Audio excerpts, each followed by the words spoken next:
Quando for se preparar, vê se não marca bobeira.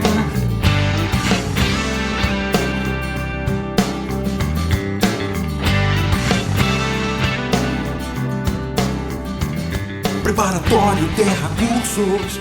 Preparatório Terra Cursos.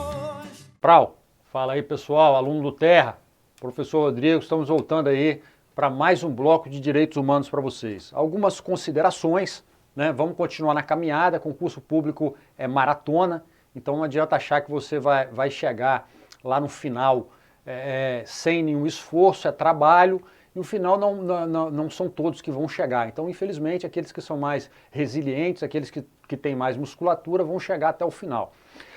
Fazer uma fala para vocês, não negligenciem nenhum ponto da prova de vocês. Então você que está aí focado, seja na prova do Estado do Espírito Santo, seja na prova de Minas, ou em qualquer outro lugar que você estiver tendo acesso a essa aula aí, vou dar um exemplo da minha vida que eu trago para vocês, porque vocês sabem que eu sou concurseiro também. Então, estou estudando para concurso, estou dando aula aqui, mas estou fazendo as minha provas também.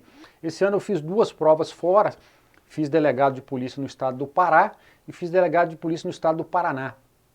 O resultado saiu agora há poucos dias da primeira etapa no estado do Paraná e eu fiquei de fora da discursiva por 2 questões. Por que eu estou falando isso para vocês?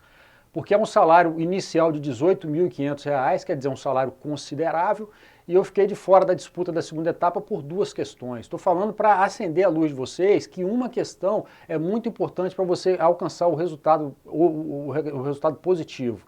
Então, vamos lá, direitos humanos no estado de Minas Gerais, são 10 questões. 10 questões é muita questão, gente. 10 questões vai colocar aí, o primeiro colocado é aquele que vai estar no final, que não vai conseguir entrar. Então não negligencie matéria nenhuma.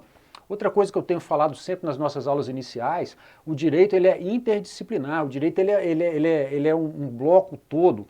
Vocês vão ver hoje em alguns slides aqui, alguma matéria que a gente vai trabalhar, que hoje a gente começa a pincelar os direitos fundamentais dentro da Constituição, e é a matéria que você vai replicar ela em direitos humanos, você vai replicar ela em direito constitucional, você vai replicar em alguma pincelada em direito processual penal e em direito penal. Quando a gente trabalhar, por exemplo, a questão da prisão, que envolve ali direitos fundamentais, quando a gente falar a questão de violação de domicílio, quando a gente falar a questão de violação de correspondência, inclusive vai permear também a nossa lei de execução penal, que ela é bem cobrada e a gente já terminou a gravação, só falta a bateria de exercícios. Estou preparando para vocês, trabalhei hoje praticamente a parte da manhã toda nisso, na bateria de exercício de direitos humanos. O pessoal do Terra vai disponibilizar na área do aluno para vocês a bateria de exercício de direitos humanos, que ela vai estar toda circunstanciada de acordo com a matéria que a gente tem pregado aqui para vocês. Então hoje eu já lancei lá as 2 últimas provas, todas as questões das últimas 3 provas do Espírito Santo e das últimas 2 provas do estado de Minas. Vão dar em torno aí de umas 55 questões de direitos humanos.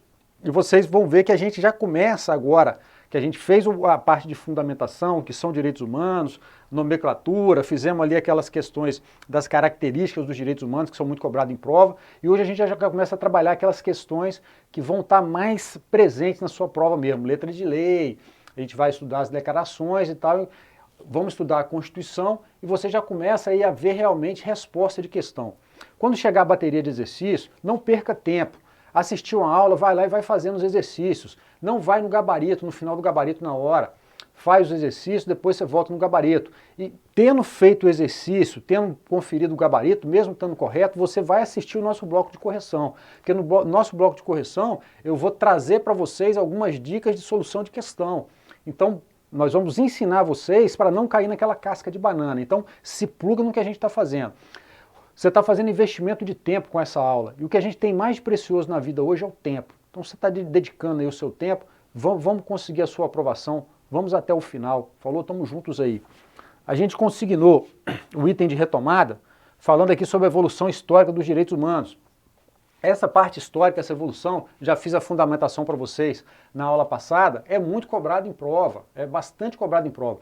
Vocês vão ver na nossa bateria de exercício que as questões de direitos humanos elas são mais densas, elas necessitam de um pouco de leitura maior, de um pouco de questão histórica, então a gente está trazendo essa doutrina para vocês, até porque a gente não tem uma legislação única, igual na lei de execução penal, por exemplo, nós temos lá a LEP, e as questões vão estar todas voltadas na LEP. Então essa questão de direitos humanos tem muita doutrina na solução das questões, mas fica tranquilo que a gente vai conseguir chegar lá junto, beleza? Então falamos aqui na evolução histórica, trabalhamos a Declaração de Virgínia, entre os documentos que a gente considerou aqui importantes para a sua solução de prova. Então, vamos lá. Uma noção mais clara dos direitos individuais é instaurada com a Declaração de Virgínia de 1776. 1776. Gente, essas datas são importantes, já consignei isso para vocês, principalmente porque a gente está trabalhando a questão histórica e vem aqui depois a Constituição norte-americana, vem a Constituição mexicana, a Constituição de Weimar, isso é muito cobrado em prova, na qual abre caminho para a independência dos Estados Unidos, perceberam? Então essa Declaração de Virgínia ela está intimamente ligada com a independência dos Estados Unidos. E vocês, mesmo estudando isso em direito constitucional, e a gente vai ver um pouquinho também em direitos humanos aqui, a questão da independência dos Estados Unidos trouxe muita novidade para o ordenamento jurídico mundial. Só para abrir um parênteses de exemplo aqui, o Velho Mundo veio com as monarquias, né? E o Estado Novo, a Constituição norte-americana, por exemplo, que criou a figura do presidente. Então aqui não tinha um monarca, por exemplo. Então você olha só essa criação, como foi a modificação de todas as questões mundo afora. A Constituição, por exemplo, a primeira Constituição escrita do mundo foi a Constituição norte-americana. Então vejam que isso trouxe aí, modificou a visão do direito no mundo, né? Então isso são documentos muito importantes. Ela preceitua sobre o direito da igualdade, Declaração de Virgínia, muito antes das constituições, tá? Direito à igualdade. O poder emanado do povo, olha só, a gente falou que a nossa Constituição hoje, por exemplo, já está consignado lá que todo poder emana do povo, né? Então, isso aqui já vem consignado nessa Declaração de Virgínia. O direito à felicidade, olha só, a gente falou no bloco passado, por exemplo, quando eu trouxe uma jurisprudência do STJ, do STF para vocês, com relação ao casamento homoafetivo, eu falei que foi baseado no princípio da felicidade. Então aqui, ó, lá na Declaração de Virgínia já se falava sobre a questão do direito à felicidade. A separação dos poderes. Então até tem essa questão da Declaração Universal dos Direitos do Homem, que a gente vai ver que o Estado que não tem a separação dos poderes, ele não tem Constituição. Por quê, gente? Porque os monarcas, né? Você vê lá aqueles filmes antigos que eu adoro ver, falei com vocês para vocês assistirem. É bom você ter um tempo de recreação, fazer um pouco o que você gosta, e eu vejo filme. Então quando você vê um filme, por exemplo, igual Robin Hood, esses filmes antigos de época de espada, que eu sou apaixonado, por exemplo, Game of Thrones e tal, você vê ali que a figura do rei ela é permeada por todas as decisões, então o rei não errava. Né? E isso existe até princípios do direito do direito administrativo, que você vai estudar isso também.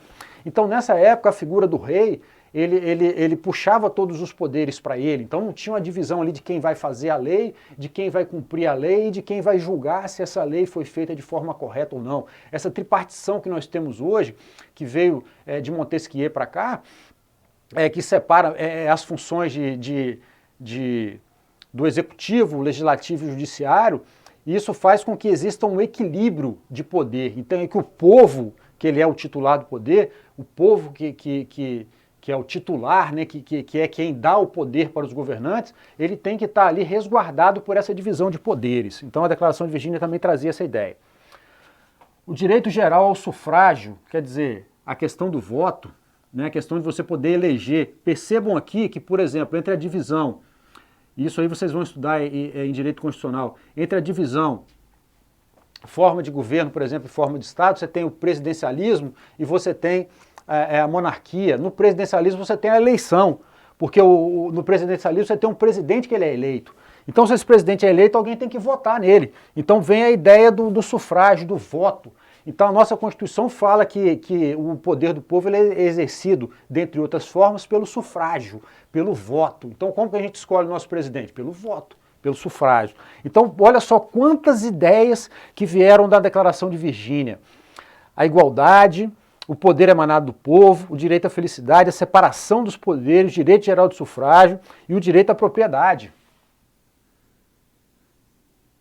Porque se a gente voltar lá, anterior, né, aos documentos anteriores que a gente trabalhou aí, com relação, por exemplo, à Revolução Francesa, como eu falei com vocês, que a sociedade era dividida em castas, era dividida em fases. Então, os monarcas, os nobres, eles tinham uma gama de direitos, os clérigos, né, aqueles vinculados à igreja, tinham outra gama de direitos, e o povo, a plebe, era considerado pessoas de forma diferente. Aí deu o exemplo aqui do Brasil, por exemplo, que o escravo era considerado coisa, um objeto regulado pelo direito civil, então nem era nem considerado pessoa. Então, presta atenção, se ele não era nem considerado pessoa, esse escravo, por exemplo, ou mesmo na França antiga, antes da Revolução, esse cidadão comum, ele não tinha direito à propriedade, ele não tinha o direito de ter uma casa, por exemplo. Quando você vê nesses filmes antigos que eu estou falando com vocês, que o Estado chegava lá, sai daqui, entra, ou faz de qualquer forma, era assim que ocorria. Ocorria por quê? Porque o cara não tinha o direito à propriedade que nós temos hoje. Não, essa caneta é minha. Então, essa caneta é minha, os institutos do direito civil, do direito constitucional, enfim, eles me dão direito de fazer com que essa propriedade seja respeitada por qualquer pessoa, até pelo Estado. Falei, não, isso aqui é meu. O Estado pode desapropriar? Pode, mas vocês vão ver na Constituição que o Estado tem que pagar uma indenização em dinheiro anterior ou posterior se houver algum dano. Isso aqui é meu. Aí o Estado quebra, o Estado tem que me indenizar, pô. Então hoje isso vem do direito à propriedade, tá? Vamos avançando um pouquinho mais, hein, gente? Vamos avançar. Eu sei que é muita matéria e nos exige aqui uma dedicação um tanto quanto mais afinada para a gente conseguir essa nossa aprovação.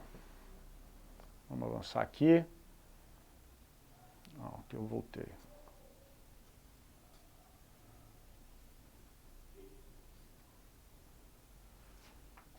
Declaração dos Direitos do Homem e do Cidadão, 1789. Proclamada na França.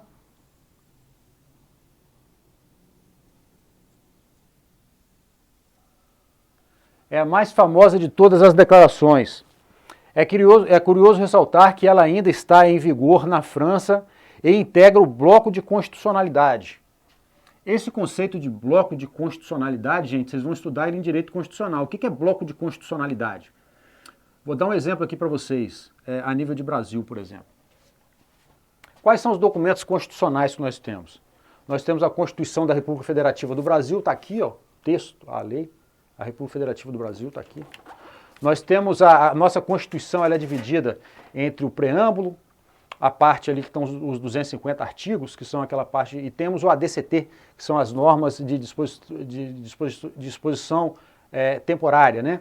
Que estão no final da Constituição. E temos também alguns institutos, igual o Pacto de São José da Costa Rica, por exemplo, que ele não está dentro do texto da Constituição na sua integralidade. Nós temos outros pactos internacionais de defesa de direitos humanos, por exemplo, o Pacto em defesa dos direitos das pessoas deficientes. Todas essas constituições, todos esses documentos, todas essas leis, elas formam um bloco. Que eles têm dentro daquela pirâmide de Kelsen que eu desenhei para vocês, elas têm um valor superior, supralegal, acima das leis ordinárias, das leis complementares. Então, isso é bloco de constitucionalidade. Então, a Declaração dos Direitos do Homem na França pertence a esse bloco de constitucionalidade francês. Sua finalidade principal é proteger os direitos do homem contra os atos do governo. Então, olha só, gente, o maior violador de direitos humanos, muito embora seja aquele que estabeleça e aquele que deve primar pela reposição deles, é o governo. Então, o Estado ele é o maior violador de direitos humanos. Seu objetivo imediato é instruir os indivíduos de seus direitos fundamentais. Então, a ideia da declaração é dizer para os indivíduos, dizer para os homens quais são os direitos que ele tem. Possuindo, para tanto, caráter pedagógico, ele tem um caráter educativo. Vocês têm que perceber uma coisa, gente. Isso eu quero que vocês anotem aí. E eu vou trabalhar isso aqui mais com vocês quando a gente trabalhar esses instrumentos em espécie. Aqui a gente só está fazendo um apanhado histórico. A visão de Constituição, a visão de declaração, a visão da Carta Magna que a gente trabalhou antigamente, era meio que uma visão de pacto. Vocês vão ver nesse texto que eu acabei de grifar para vocês que a ideia da Declaração Universal dos Direitos do Homem, a Declaração dos Direitos do Homem, de 1789, A ideia era informar o cidadão, era uma declaração, o cidadão, você tem esse direito, mas ela tinha um cunho pedagógico, ela tinha um cunho de instruir o cidadão, ela não tinha um cunho de cumprimento obrigatório por parte do Estado. Igual nós temos hoje, por exemplo. Isso é muito recente na história da humanidade, o fato da Constituição não ser só um informe, não ser só uma lei para ser seguida, para ser perseguida, mas uma lei cogente, que deve ser cumprida, que deve ser obedecida por todo cidadão. Então essa ideia de Constituição como lei, como força normativa, ela vem de pouquíssimo tempo para cá, em especial depois daquelas questões históricas que a gente já passou aqui, a questão da Revolução Francesa, a questão da Segunda Guerra Mundial e assim sucessivamente. Então, depois a gente vai voltar nesse ponto quando a gente tratar especificamente da declaração, mas já fica consignado essa ideia de finalidade pedagógica e não especificamente cumprimento de lei, igual você tem, por exemplo. Imagina o Código Penal hoje, por exemplo. Matar alguém, pena de 6 a 12 anos. Matou, você é cogente, é obrigatório. É força de lei. A Constituição, a Declaração, eles não tinham essa força de lei, essa força cogente, obrigatória de cumprimento, entenderam? Naquela época. Como é uma declaração de direitos, ela não apenas... nelas são apenas recordados, pois pré-existem a ela. Viram essa ideia de recordação, de finalidade pedagógica, de relembrar? Que os direitos aqui nessa época, a gente já viu essa ideia naturalista que a gente já trabalhou aqui, o direito era nato ao ser humano. Então não precisava de lei para eu ter um direito aos meus direitos, uma vez que vigorava naquela época o direito natural. Então não era objetivado, não estava previsto em lei ainda. Vamos avançando. Maravilha. Constituição do México, de 1917. Professor, isso é importante? Importantíssimo. Vocês vão ver isso aqui muito em direito constitucional e em direitos humanos também. A Constituição do México, ela abre um novo precedente, ela abre um novo leque, ela abre uma nova visão sobre essa questão da Constituição e da eficácia e da positivação de alguns direitos.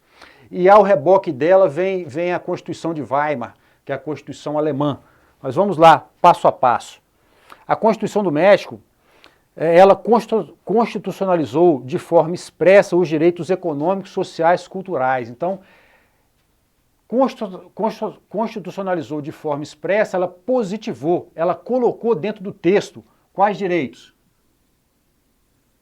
Os direitos econômicos, que não havia antes, gente, dessa Constituição, eles não eram positivados na Constituição.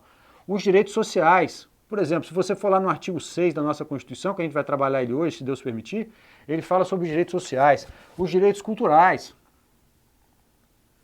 eles não eram positivados até essa data aqui. E exaltou a função social da propriedade. A função social da propriedade. O seu artigo 123 tratava de vários assuntos inéditos, tais como limitação da jornada de trabalho em 8 horas, limitação da jornada de trabalho em 8 horas diárias, disciplina no trabalho dos menores de 12 anos. Perceberam que não existia essas limitações, bem como limitação de 6 horas diárias para os menores de 16. Isso aqui foi positivado tudo na Constituição do México. Limitação de 6 horas de jornada de trabalho noturno.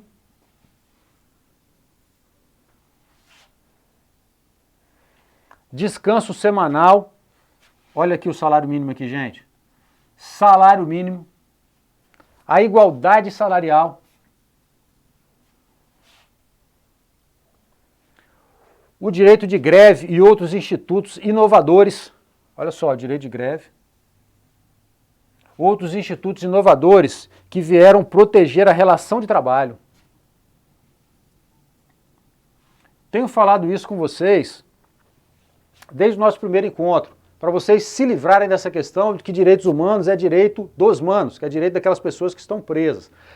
Percebam aqui que a Constituição do México, ela traz essa ideia de direitos econômicos, direitos sociais, direitos culturais, ela positiva direitos que até hoje a gente possui, por exemplo, o salário mínimo, a jornada de 8 horas, o trabalho, a regulamentação do trabalho dos menores de 12, 18, a quantidade de trabalho noturno, o direito de greve, então direitos relacionados ao trabalho. Daqui a pouco a gente vai estudar as dimensões ou gerações do direito. Então aqui a gente está na segunda geração ou segunda dimensão, que ela trabalha direitos que são inerentes a uma parcela distinta da sociedade, por exemplo, dos trabalhadores, dos professores, dos médicos, enfim, das crianças, dos deficientes. Então, essa Constituição do México, ela destaca essa questão desses direitos trabalhistas, sociais, do direito cultural, que até então era novidade, não existia isso. Então, por isso que ela foi um divisor de águas. E da Constituição do México para cá, todas as outras constituições seguiram essa mesma linhagem de positivação desses direitos. Perceberam a importância aí da Constituição do México? Vamos avançando. Constituição Alemã de Weimar, 1919, 100 anos atrás, aí quase que 100 anos atrás. Aí, né? Então vamos lá. Surgiu como fruto da Primeira Guerra Mundial, pós-Primeira Guerra Mundial. O Estado Democrático Social, cujos parâmetros já haviam sido delineados pela Constituição Mexicana de 1917, perceberam? Então a Constituição de Weimar, ela já observou aqueles direitos que a gente acabou de consignar, os direitos dos trabalhadores, o direito à regulamentação da carga horária do trabalho para os menores de 16, para os menores de 12, a regulamentação em 7 horas máxima para trabalho noturno. Então, vem na mesma linhagem. Como ela vem depois, ela viu, pô, essa ideia é boa, que o pessoal fez lá é legal, vamos fazer aqui também. Adquiriu com a Constituição Alemã uma melhor estruturação, de tal modo que a Constituição do México, os direitos trabalhistas, botei até em vermelho, previdenciários ganharam o status de direitos fundamentais. Quer dizer, direitos fundamentais, a gente já trabalhou aqui, tá nos blocos anteriores, são aqueles que estão positivados na Constituição. Direitos humanos são aqueles que estão presentes em instrumentos de regulamentação de direitos internacionais. Por exemplo, a Declaração Universal dos Direitos do Homem. Os direitos previstos ali são direitos humanos. Os direitos fundamentais são aqueles que estão aonde, gente? Estão na nossa Constituição. Positivou na Constituição é direito fundamental. Então a Constituição de Weimar, ela joga lá os direitos trabalhistas e os direitos previdenciários dentro do contexto de Constituição. Para você entender, eu vou jogar algumas questões de prova com relação a essa matéria lá, você tem que linkar o nome, a data e a ideia geral. Então, quando você falar em Constituição mexicana ou a Constituição de Weimar, na Alemanha, você vai pensar em quê? 1917, 1919 e vai pensar na ideia da positivação, na transformação ou na elevação de direitos sociais, culturais e econômicos, trabalhistas, em direitos fundamentais. Essa que é a ideia. E que depois desse instituto, depois desse acontecimento, tanto com relação à Constituição mexicana e à Constituição de Weimar, as outras constituições foram seguindo essa linha de pensamento.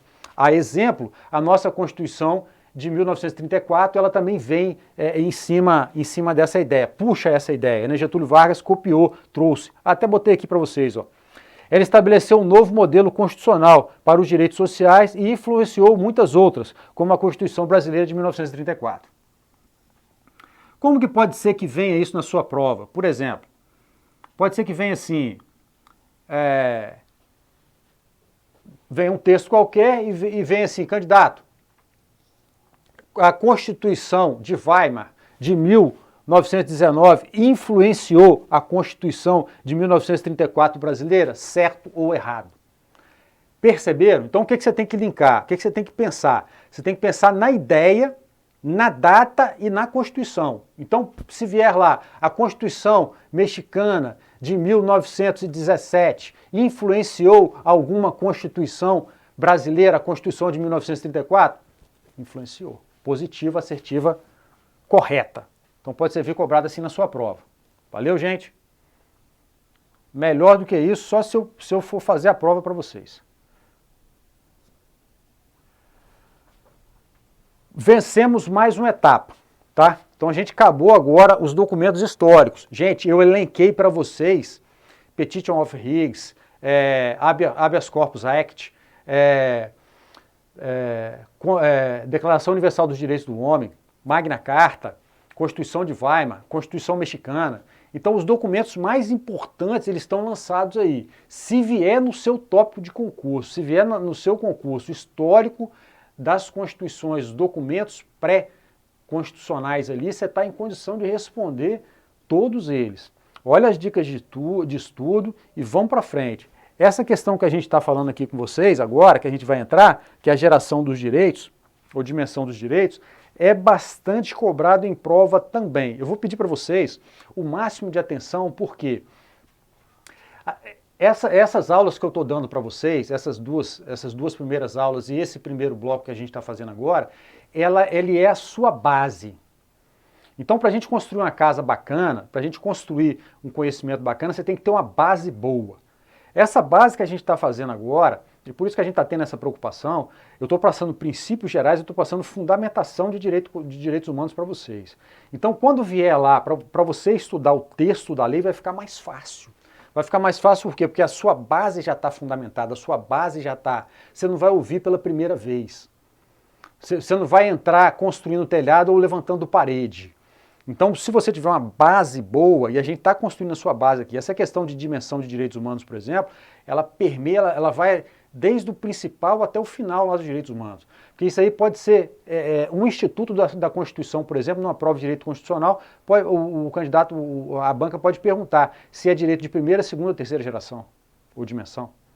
Então, se você não tiver essa fundamentação, se você não tiver essa base, não adianta você decorar o artigo 5º, por exemplo. Se você não sabe distinguir quais são aqueles que têm eficácia imediata, que têm eficácia exaurida, que têm eficácia contida ou limitada.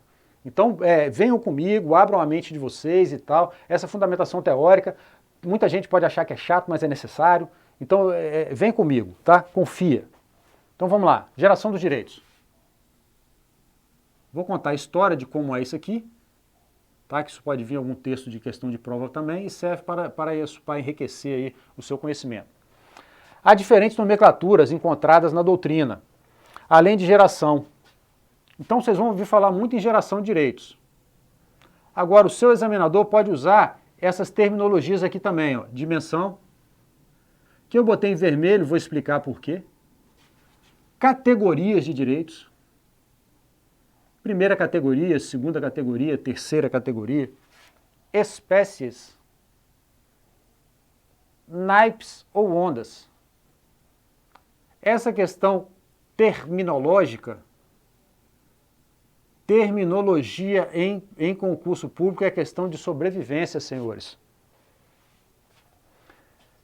Terminologia em concurso público é questão de sobrevivência. Então eu estou trazendo aqui, não adianta, se o seu examinador, por exemplo, colocar qual é a onda do direito, aí você sabe a matéria, você estudou a matéria, você não sabe se é a primeira onda, a segunda onda, a terceira onda, você vai achar que foi um filme aí que foi lançado há pouco tempo, a terceira onda. Aí você fala assim, ah meu Deus, os caras misturaram tudo. Não, questão de terminologia é fundamental, então se eu estou trazendo, você tem que se linkar. A questão de geração, uma geração ela supera a outra, né? Geração da década de 80, geração da década de 90, geração de 2000, geração de 2010. Então essa ideia de geração hoje ela não é muito bem vista porque a ideia de direitos humanos parece que ela foi superada pela outra geração. A primeira geração foi superada pela segunda, foi superada pela terceira. E nos direitos humanos a gente já estudou as características dele, e eu já expliquei para vocês que os direitos humanos eles não têm vencimento. Eles não acabam, Eles têm várias características que falam que eles vão somando, eles vão aumentando, é como um bolo que vai crescendo. Então essa ideia de dimensão, primeira dimensão, segunda dimensão, terceira dimensão, ela é mais aceita para a maioria da doutrina, porque ela não pressupõe a ideia de que uma primeira geração a segunda geração é mais importante do que a primeira e que a terceira é mais importante do que a segunda do que a primeira, entenderam? Então essa ideia de dimensão é uma ideia de soma, mais, né? Então essa ideia de dimensão ela é mais aceita pela doutrina em função disso. A ideia de dimensão traz uma ideia de soma. Então vamos lá contar a historinha. Quem primeiro teorizou sobre as gerações dos direitos foi Karel Vazak. Foi esse cara aqui que criou essa ideia de dimensão, essa ideia de geração de direitos. Karel Vazak. Vou botar em azul aqui para vocês, ó.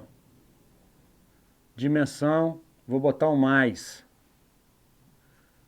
Vou botar aqui, ó, para você colocar no seu material aí. Dimensão, traz a ideia. Primeira, desculpa, gente. Vamos lá, passar a borracha. Vou botar a caneta aqui. Primeira mais a segunda geração mais a terceira geração.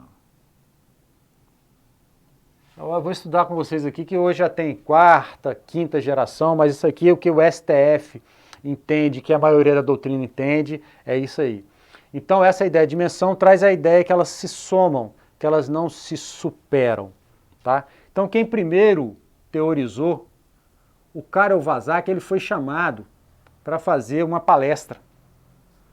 E quando ele foi fazer essa palestra, ele teve um insight, ele teve uma ideia, que ele foi falar sobre direitos humanos nessa palestra, e ele resolveu linkar a ideia da Revolução Francesa com essa palestra que ele ia dar e com as cores da bandeira francesa.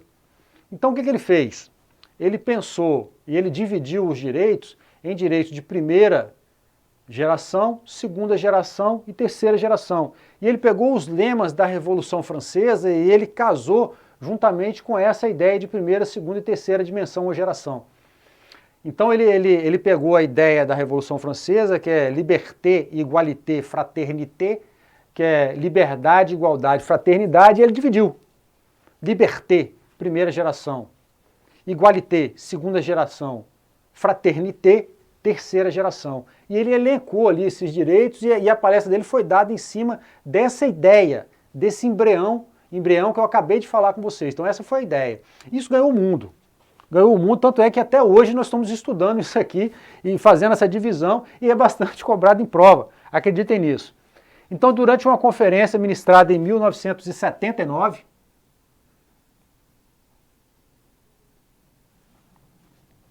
no Instituto de Direitos Humanos em Estrasburgo, o jurista tcheco-francês se inspirou nas ideias da Revolução Francesa. Gente, está tudo no slide de vocês, cara. Da Revolução Francesa, liberté, de liberdade, né, do francês, égalité, igualdade, e fraternité, fraternidade. Depois nós vamos fundamentar isso aqui, aprofundar, verticalizar isso aqui mais. Tais ideias são representadas pelas cores da bandeira da França, composta de 3 faixas verticais, azul, branco e vermelho. Eu até coloquei aqui para vocês, ó, o azul, ele corresponde ao poder legislativo, o branco, ele corresponde ao poder executivo, e o vermelho de sangue corresponde ao povo. Então essa foi o link de ideias que o Karel Vazak ele linkou. Ele pegou a questão dos direitos humanos e dividiu entre essas ideias de liberdade, igualdade e fraternidade e entre as cores da bandeira. Quer dizer, ele linkou o azul como sendo o poder executivo, aquele que executa as leis, o azul como poder legislativo, que faz as leis, o branco como poder executivo e o vermelho representando o povo. Vamos avançar, tem mais matéria pra gente. Então, geração dos direitos, primeira. Já falei com você que você pode chamar aí de qualquer um daqueles nomes que a gente trabalhou, de dimensão, geração, onda, enfim. Mas a melhor doutrina é pela utilização da palavra dimensão. Primeira dimensão. O que é a primeira dimensão, professor? Rodrigo, fala pra gente, vamos lá. Tem como valor ou palavra-chave liberté. Então, de liberdade. Primeiro vem a liberdade, gente. Como conotação exclusivamente individual. Então, liberdade individual. Para Canotilho, Canotilho é um doutrinador, se não a mente mais brilhante do direito constitucional mundial, em português. Ele é catedrático da Universidade de Coimbra. E aqui no Brasil a gente segue muito a doutrina dele, porque várias pessoas vão fazer doutorado lá e acabam trazendo as ideias, estudando com ele, enfim. Então as ideias deles acabam voltando e ele dita mesmo as regras de direito constitucional, doutrinariamente falando, mundo afora. Então o que Canotilho fala? Trata-se de uma liberdade pura, uma liberdade em si, e não a liberdade para qualquer fim. A liberdade pura. Esta geração é a dos direitos civis e políticos. Já ouviram falar a expressão direitos civis e políticos? Direitos civis e políticos, eles são direitos de primeira dimensão ou de primeira geração. São liberdades públicas ou direitos de defesa. O indivíduo é o centro, é um ser abstrato e dotado de direitos, o que justifica sua forte carga subjetiva. Então o indivíduo é o centro dos direitos individuais, dos direitos de primeira geração. É um direito do indivíduo contra o Estado. O indivíduo ele está no primeiro patamar. O indivíduo está no centro. Então, os direitos civis e políticos. Vamos avançando. A aplicabilidade, ele tem aplicabilidade imediata. O que é aplicabilidade imediata, professor? De imediato, positivado na Constituição, ele já pode ser exigido, ele já pode ser cobrado. É o direito de liberdade dado ao indivíduo, ao ser humano, à pessoa. É uma característica marcante desta família de direitos, os quais impõem obrigações de não fazer ao Estado. Obrigações de não fazer. Ele coloca o indivíduo no centro e faz com que o Estado deva respeitá-lo. Aí vem o non facere, não fazer.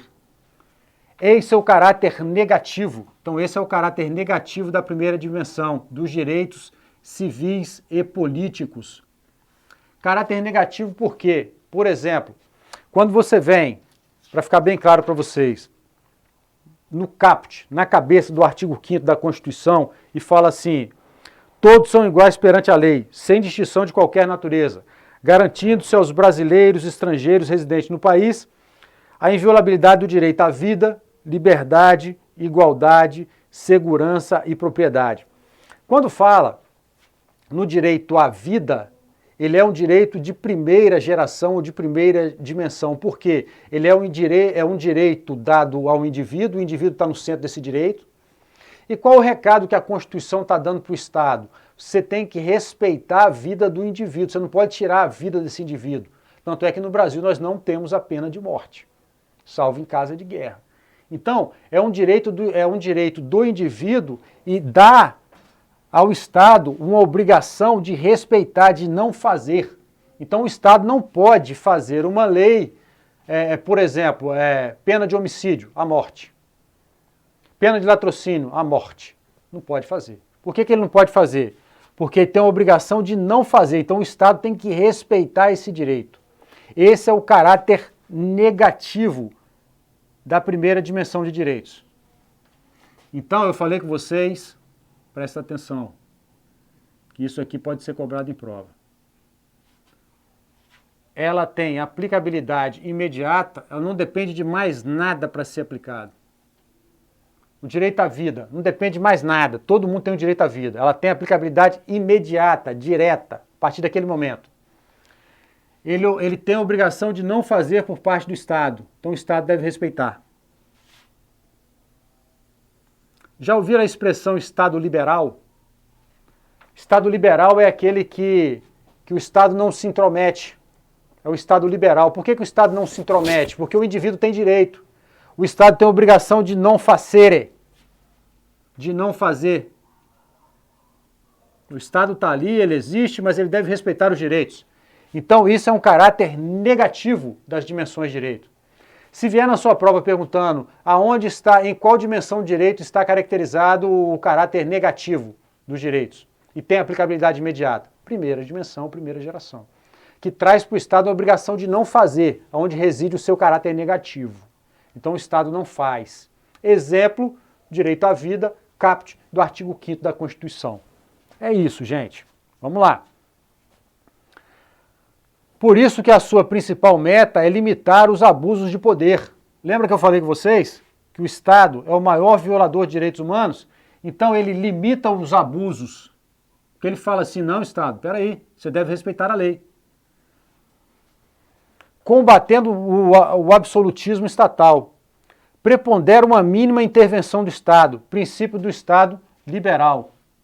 Tem um erro aqui de digitação, tá? Liberal. Vou botar um I ali.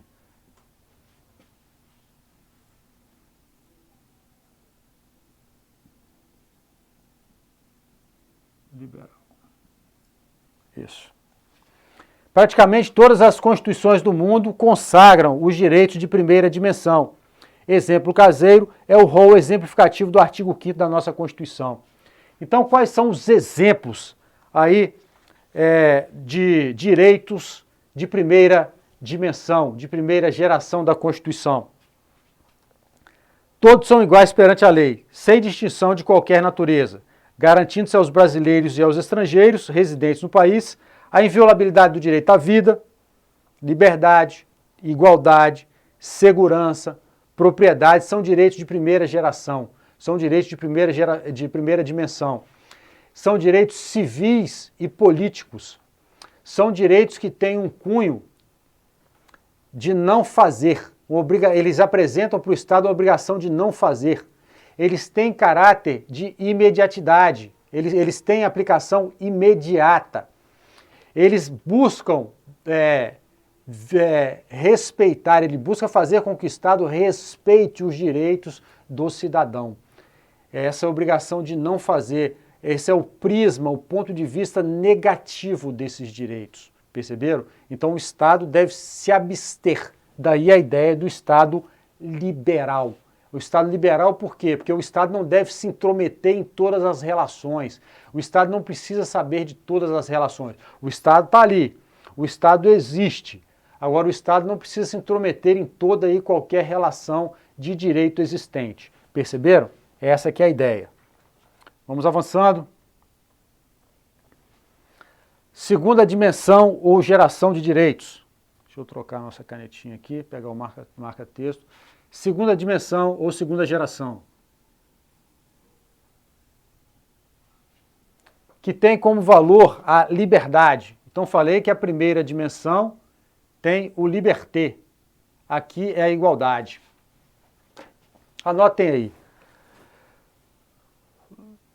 Existe uma ideia de igualdade formal.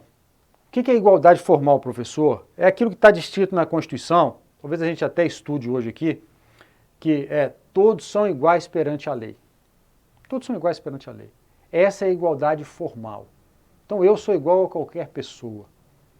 Então todos são iguais, você é igual a qualquer pessoa, essa é a igualdade formal. Só que essa não é a melhor igualdade. A melhor igualdade é a igualdade material. A igualdade material, ela consiste em tratar de forma desigual os desiguais. Professor, dá algum exemplo para a gente. Maravilha, vamos lá. Exemplo 1. Nós estamos estudando para concurso público aqui. E vocês sabem que em concurso público existe a cota para afrodescendentes e existe a cota para deficientes. Então, o Estado fez uma separação aí de duas formas. Uma para os afrodescendentes, visando corrigir um equívoco do passado. Eu já falei aqui com vocês que os escravos não eram considerados pessoas, eram considerados coisas. Então, através dessa distinção, desse tratamento diferenciado, o Estado busca corrigir um erro, corrigir um equívoco. Os deficientes. Um deficiente visual, por exemplo, que não enxerga, ele não tem a mesma condição de uma pessoa que enxerga dos dois olhos, ou de uma pessoa que enxerga de um olho só para poder ser aprovado no concurso público. Então, o Estado faz um tratamento diferenciado para promover a igualdade dessas três pessoas que eu falei com vocês aqui, né, que é a pessoa normal, a pessoa deficiente, normal assim, entre aspas, a pessoa deficiente e o afrodescendente. Então, olha só, o que o Estado faz? Ele busca, através dessas duas medidas no concurso público, efetivar a igualdade material. A igualdade tratando desiguais, de forma desigual, os desiguais na medida da sua desigualdade. Então, por isso, a justificativa das questões das cotas, né? E assim você pode ver diversas outras situações. Por exemplo, o deficiente físico com desconto de IPVA ou de algum outro imposto para compra de veículo. É lógico que a pessoa deficiente ela tem um gasto maior com questão de saúde e tal, e talvez até a questão de trabalho, acesso ao trabalho dele também é diferenciado, porque existe ali um preconceito com relação a essa pessoa, ou um preconceito com relação ao serviço que essa pessoa pode prestar. Então o Estado vem e faz buscando a igualdade material, equaliza essa situação para que exista ali uma igualdade de direitos. Então, nós estamos falando sobre direito de segunda geração, ou segunda dimensão, que são direitos que levam à igualdade. Ela é representada pelos direitos econômicos, sociais e culturais. Isso aqui você tem que gravar, tá? Valeu? O que eu falei com vocês? Os direitos civis e políticos são primeira geração. Segunda dimensão, ou segunda geração aqui, nós temos os direitos econômicos, sociais e culturais. Isso aqui que pode ser cobrado na sua prova, tá? Deixa eu ver se eu consigo acessar aqui a caneta. Direitos econômicos, sociais e culturais.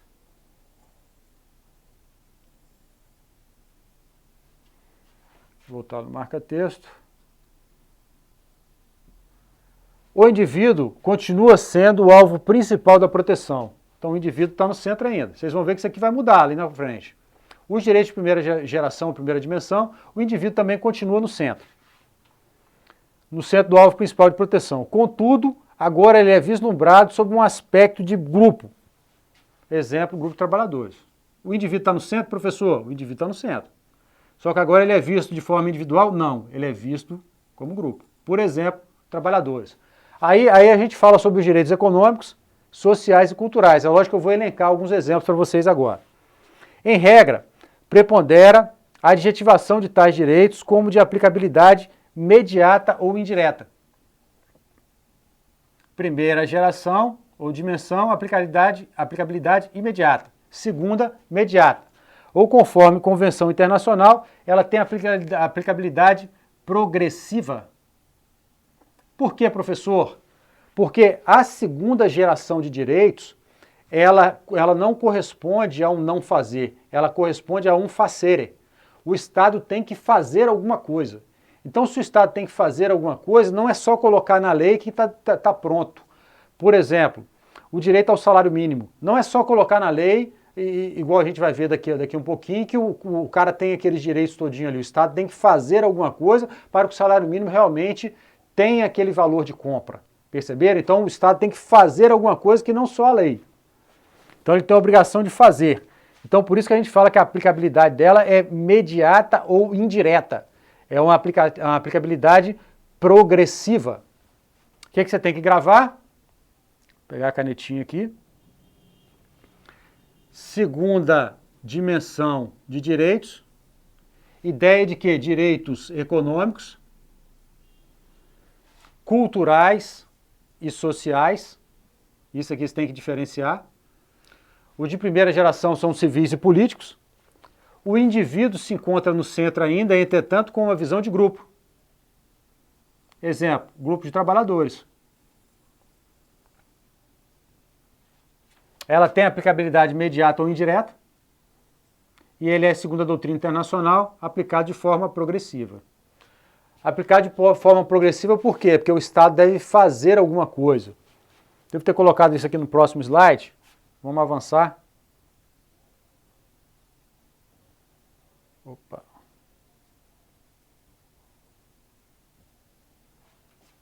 Esta família de direitos impõe obrigações de natureza positiva por parte do Estado. Então o Estado deve ter a obrigação de fazer.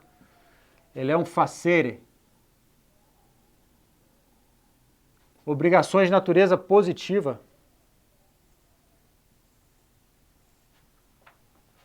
Dando assim uma maior atuação e intervenção governamental por meio de ações positivas. Para se atingir uma igualdade material. Lembra que eu falei com vocês sobre a diferença de igualdade material e igualdade formal? A igualdade material é dar tratamento desigual aos desiguais na medida da sua desigualdade. O Estado liberal dá lugar ao Estado do bem-estar social. O Estado liberal é aquele Estado que deixava o indivíduo à vontade, direitos civis e políticos. Era um Estado não intervencionista. Aqui a regra é diferente. Nos direitos de segunda dimensão ou segunda geração, tem a obrigação de fazer. Obrigação positiva do Estado. Aplicabilidade imediata ou indireta, progressiva. Corresponde a uma igualdade material. Dar tratamento desigual aos desiguais na medida da sua desigualdade. É o estado do bem-estar social. Por que é o estado do bem-estar social? Diferente do Estado liberal, que não se metia, não se envolvia, somente respeitava os direitos, a segunda geração ou dimensão de direitos obriga o Estado a tomar uma postura positiva. Por exemplo, o direito à saúde pública, o direito à segurança pública. O Estado tem que fazer alguma coisa, o Estado deve promover esse direito à segurança pública de forma positiva. A visão aqui, o indivíduo continua no centro, o indivíduo está no centro. Os direitos dos trabalhadores, por exemplo, artigo 6º lá da Constituição, os direitos trabalhistas, ele visa proteger os trabalhadores. O indivíduo trabalhador, mas não só o indivíduo, aquele grupo de trabalhadores, aquele conjunto de ideias, né, de pessoas. Então essas são as ideias que você tem que distinguir, que você tem que trazer para a sua prova. Está prevista em praticamente todas as constituições dos estados.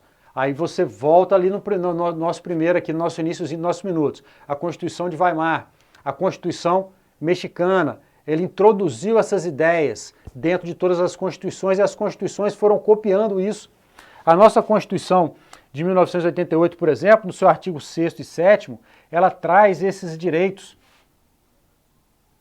Direitos humanos que estão sendo fortalecidos desde a Constituição de Weimar. A Declaração de Virgínia, que a gente trabalhou aqui. Vamos fazer a leitura aqui, ó. São direitos sociais, a educação, a saúde, a alimentação, o trabalho, a moradia, o transporte, o lazer, a segurança, a previdência social, a proteção à maternidade e à infância, a assistência aos desamparados na forma dessa Constituição. Olha só quantos exemplos de direito de segunda dimensão e de segunda geração. Todos esses direitos ele têm aplicabilidade imediata ou indireta, ou progressiva, porque o direito à educação ele não se acaba com a creche, por exemplo, com o direito de creche, ou com o direito de estudo superior, porque depois vem o fomento à pesquisa, o incentivo à pesquisa, né, os laboratórios de pesquisa. O direito à saúde, ele não está limitado a colocar um texto de lei que o cidadão tem direito à saúde. Ele corresponde a uma atitude passiva, a uma atitude ativa do Estado. Olha só a questão da pandemia que estamos vivendo aí, exigiu do Estado um posicionamento ativo.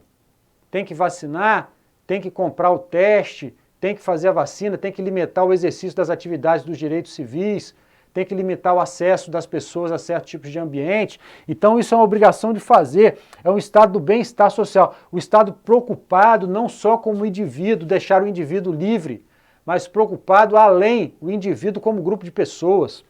As pessoas que têm mais vulnerabilidade, a questão alimentar, moradia, transporte, lazer, segurança, previdência, todos esses são exemplos de direitos de segunda geração ou segunda dimensão. Vamos avançar um pouco mais. Opa. Terceira dimensão de direitos. Marca texto. Opa. Vou botar aqui o marca-texto. Terceira dimensão dos direitos. Já vimos a primeira, vimos a segunda. Agora vamos aí com direção à terceira. Encontra seus valores na fraternidade e na solidariedade. Fraternité. Isso tudo de acordo com a palestra do Karol Vazak. É o que Canotilho chama de direitos dos povos. Fraternidade, gente. Solidariedade, é você olhar para o próximo, olhar para o cara que está do seu lado. Direito dos povos.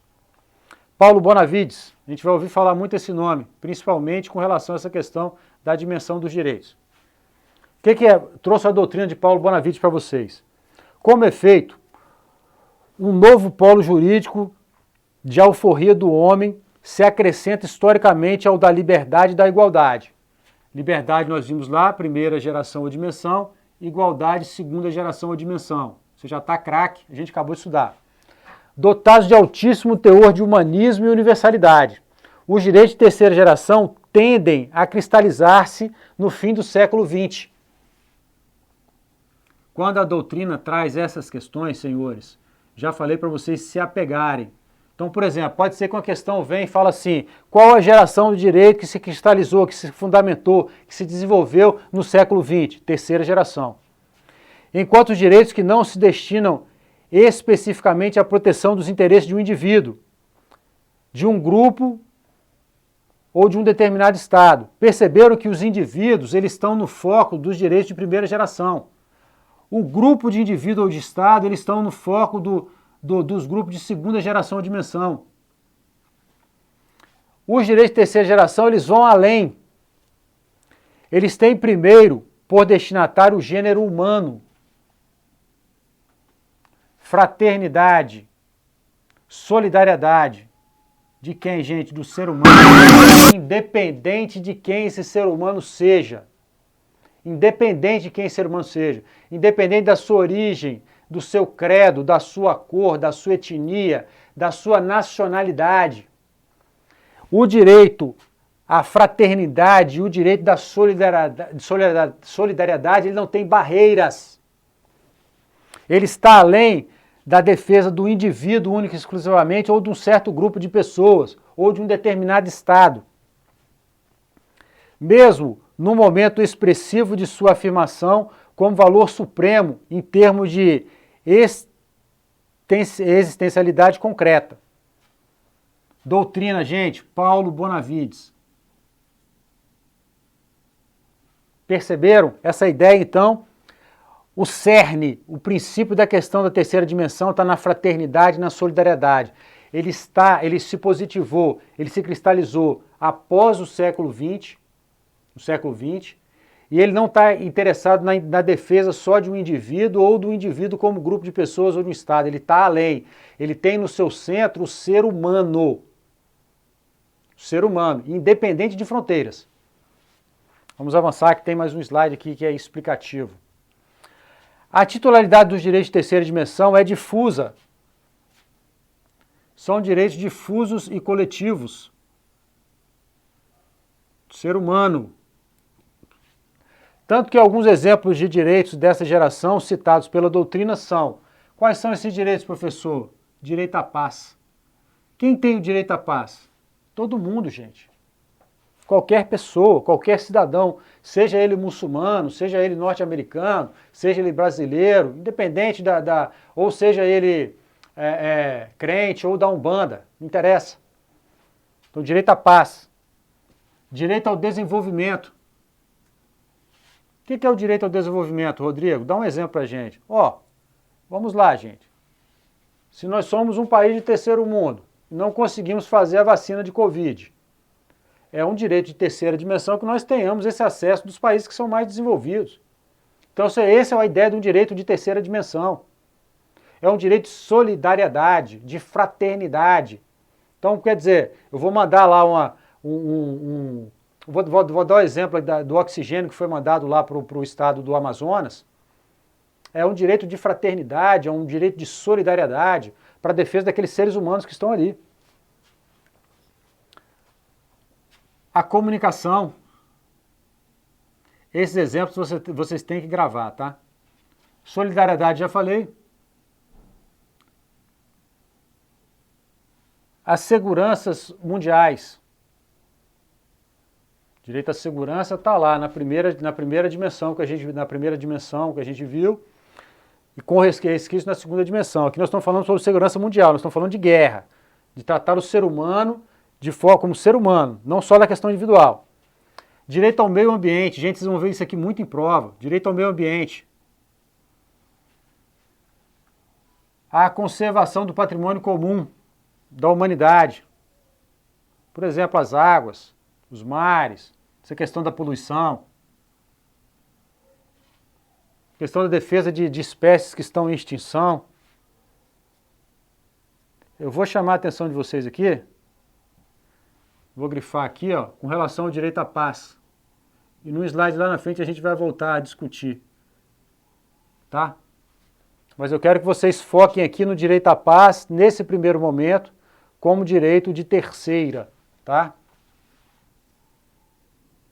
Terceira, vou botar aqui. Lá na frente eu vou explicar por que para vocês. Então, exemplos de direitos de terceira geração ou terceira dimensão. Paz, desenvolvimento, comunicação, solidariedade, segurança mundial, meio ambiente, conservação do patrimônio comum da humanidade. O mar, por exemplo, gente. O mar é um patrimônio comum mundial, da humanidade. Porque a gente busca alimentação do mar, a gente faz recreação no mar. Então, todo o mar é da humanidade. As águas são da humanidade, porque o ser humano não sobrevive sem água, perceberam? Então essas ideias têm que estar bem colocadas. Nessa esteira de titularidade do desenvolvimento, em 1986, as Nações Unidas adotaram a Declaração sobre os Direitos ao Desenvolvimento. Declaração sobre os Direitos ao Desenvolvimento, terceira geração. Medida que serviu para registrar o desiderato universal de ver um processo de globalização ético e solidário. Solidariedade, ética, ser humano, terceira dimensão. Fraternité, Flávia Piovesan, doutrina, está aqui já.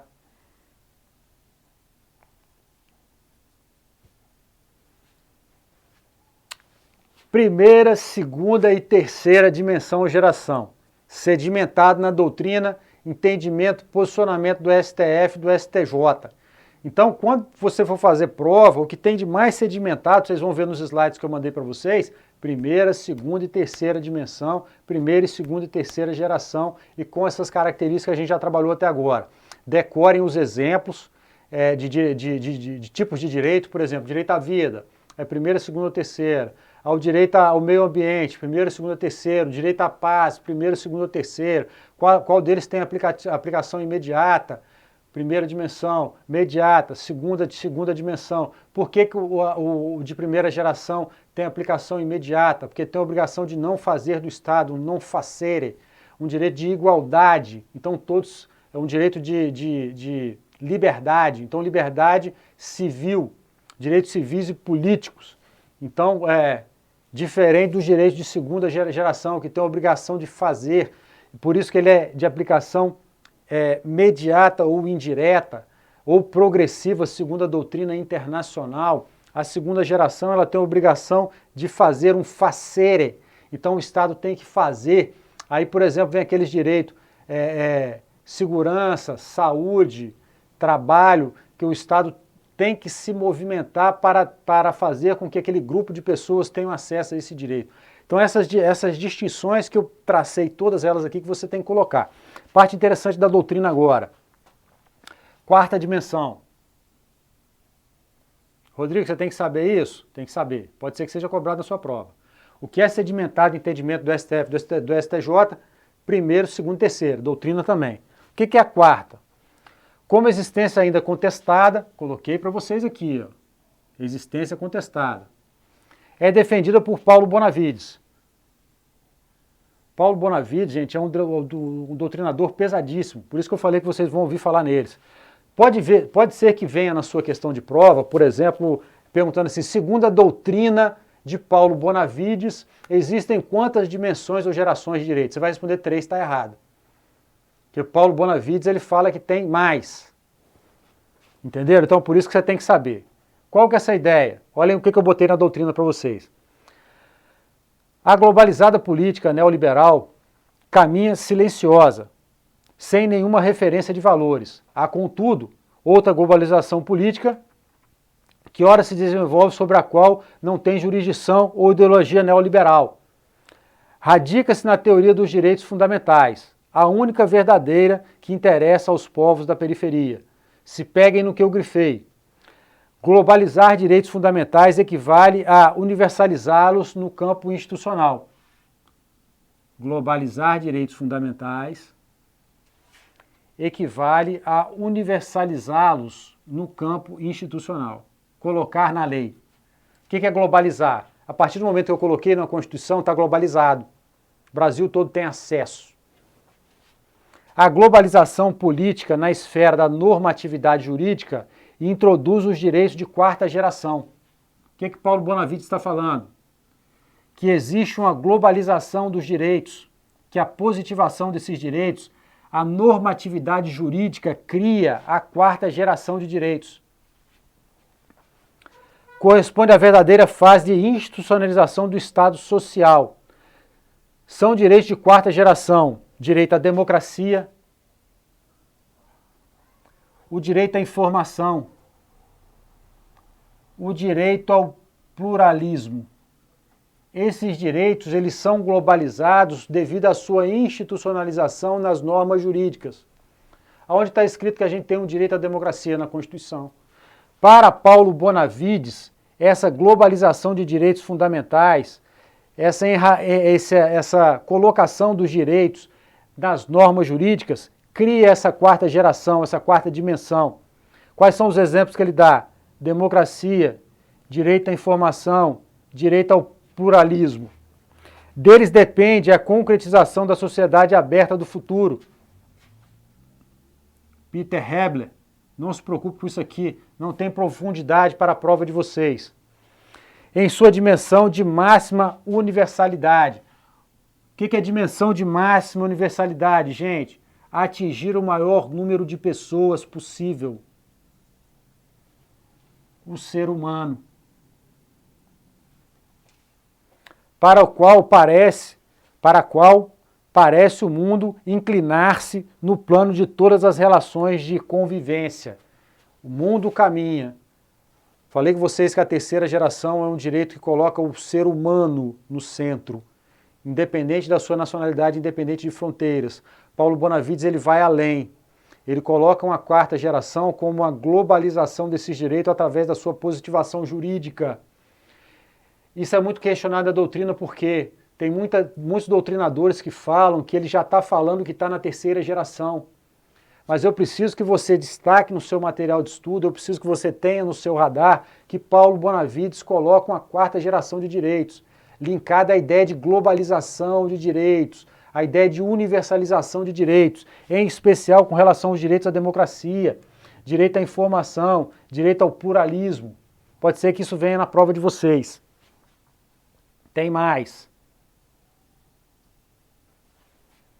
Ainda na quarta dimensão ou geração. Para Norberto Bobbio, que é um doutrinador internacional conhecidíssimo, que tem entendimento diverso de Bonavides em relação ao seu conteúdo, para Bobbio, esta categoria refere-se aos efeitos da pesquisa biológica,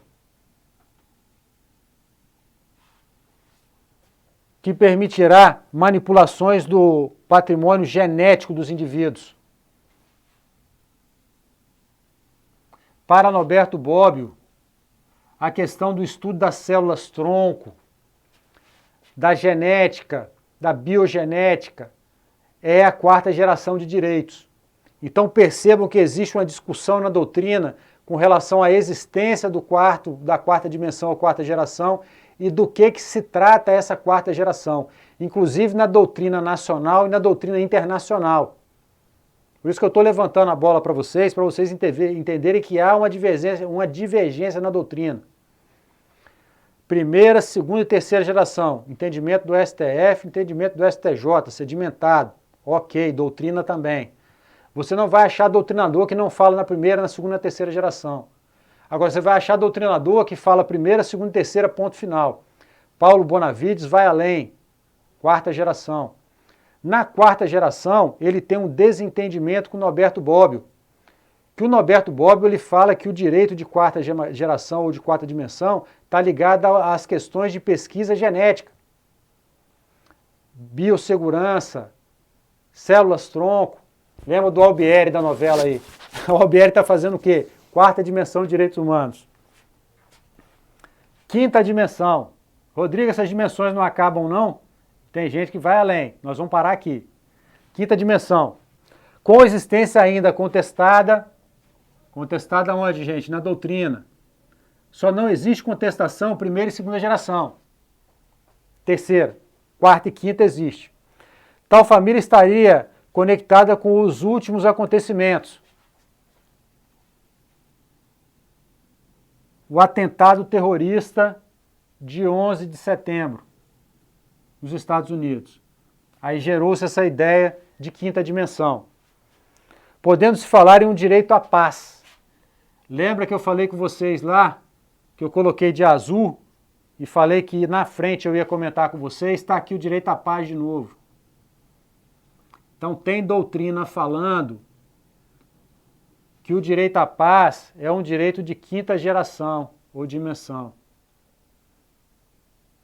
Isso é questionado na doutrina, tá? Porque a gente já categorizou ele na terceira. Conforme o professor Paulo Bonavides. Então Paulo Bonavides ele joga a terceira, joga a quarta e a quinta. Importante relembrar que o direito à paz já foi mencionado como terceira dimensão. Todavia, o professor Bonavides a situa numa quinta dimensão autônoma, classificando como supremo direito da humanidade. Isso em função de quê, professor? Isso em função dos ocorridos lá no atentado terrorista de 11 de setembro. Então, Paulo Bonavides ele fala que o direito à paz é um direito supremo da humanidade. Perceberam? Aqui nós encerramos mais um ponto. Essa questão de dimensões, essa questão de geração de direito é importantíssima. Isso aí está em muitos concursos. Várias questões de concurso trazendo esses pormenores que a gente traçou aqui. E a riqueza de detalhes, tem mais de uma hora que a gente está falando sobre gerações e dimensões de direito. A riqueza de detalhes vai te ajudar a resolver questões lá na frente. Tá com dúvida? Volta, assiste a aula novamente. Se essa é a primeira vez que você teve contato com a matéria, primeira vez, lê, copia, corrige, faz material, faz questão em cima, que aí você vai conseguir chegar num patamar bacana. Então, essas ideias que eu passei para vocês, Karel Vazak fez a palestra em tal local, liberdade, igualdade, fraternidade, isso aí tem que estar na sua cabeça, tá? Vai te ajudar a resolver muitas questões daqui para frente. Vamos fazer um intervalo agora e a gente volta no próximo bloco, tá? Um abração.